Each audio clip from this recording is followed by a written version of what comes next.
abantu umuntu w'umugabo ugasanga arwaye nyara barashingura umunsi ku wundi. Muri gereza habamo ubwicanyi.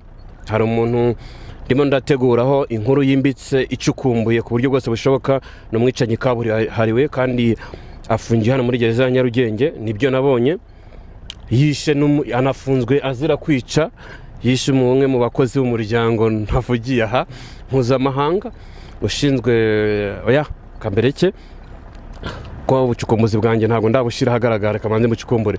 Muri gereza hano ni kuzimu, ni imva idasakaye.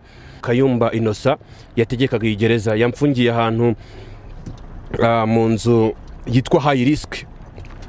Ubu ngubu iyo nzu yamfungiyemo irimo imibu, irimo amazi, irimo imbeho, ubukonje, kugira ngo koti izuba wari umunota. Kandi narakubiswe, niba umuntu wakubiswe, hari umuntu wajya agatera urwenya ngo izasagutse kuri Yezu.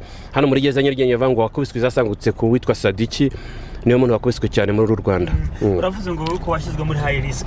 High risk nyine gerageza ubisobanura neza. Mu Kinyarwanda mu Rwanda bavuga ngo ni abantu mu manegeka, ariko na ahantu hashobora gushyira ubuzima bwawe mu kaga. Nk'umuntu utahaze mwereza isura yaho, bibe habameze gute? Isura yaho ni gereza iri mu yindi tu, ni hari icyo bita black site cyangwa se safe house.